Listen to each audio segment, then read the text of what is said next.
నా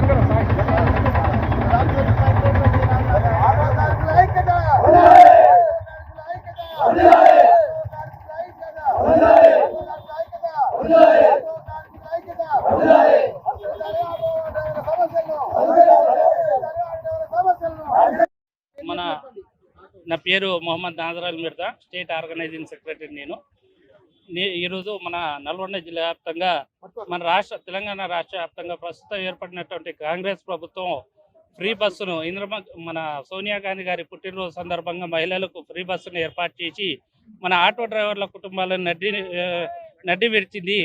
మరి దీనివల్ల ఆటో డ్రైవర్ల కుటుంబాలే కాకుండా క్యాబ్ డ్రైవర్లు, మరి ఓనర్లు అంతా రోడ్డును పడే పరిస్థితి ఏర్పడింది. మన ట్రాన్స్పోర్ట్ రంగం మొత్తం డీలా పడే పరిస్థితి ఈరోజు కాంగ్రెస్ ప్రభుత్వం చేసింది. ఇంతవరకు మనకు గత కాంగ్రెస్ పాలనలో రైతుల ఆత్మహత్యలు మరియు ఎన్నో జరిగినాయి. ఈ ప్రభుత్వంలో, ఇప్పుడున్న కాంగ్రెస్ ప్రభుత్వంలో ఆటో కార్మికుల యొక్క, మన ట్రాన్స్పోర్ట్ రంగ కార్మికుల యొక్క ఆత్మహత్యలకు కొనుక్కున్నటువంటి ఈ పాలన మన ఈ ప్రభుత్వం చేస్తుంది. ఈ ప్రభుత్వాన్ని మేము ముఖ్యంగా కోరేటటువంటి డిమాండ్ ఏంటంటే, మా బతుకులు రోడ్డు పాలైనవి. దాదాపు 90% ట్రాన్స్పోర్ట్లో మహిళలే ఉంటారు కాబట్టి మహిళలందరికీ ఫ్రీ బస్సు ఇవ్వడం మంచిదే పథకం, మేము దాన్ని వ్యతిరేకిస్తలేము.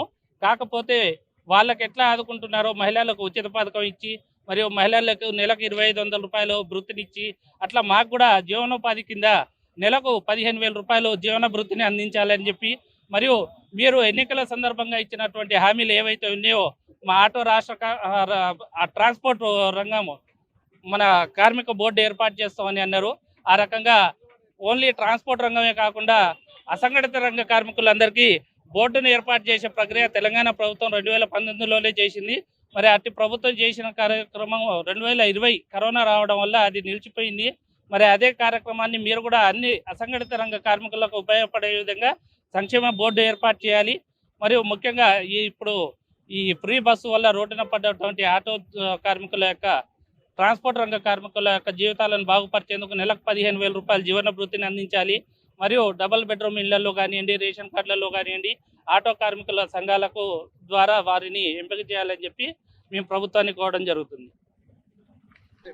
నా పేరు కలవని యాదగిరి గౌడ్, బీఆర్టీఓ అసెంబ్లీ నియోజకవర్గ అధ్యక్షుడిని. మాకు జరిగిన ఇప్పుడు ఉచిత బస్సుల వల్ల మా ఆటో వర్కర్ యూనియన్లకు, ఆటోలకు చాలా ఇబ్బందులు ఎదురవుతాయి.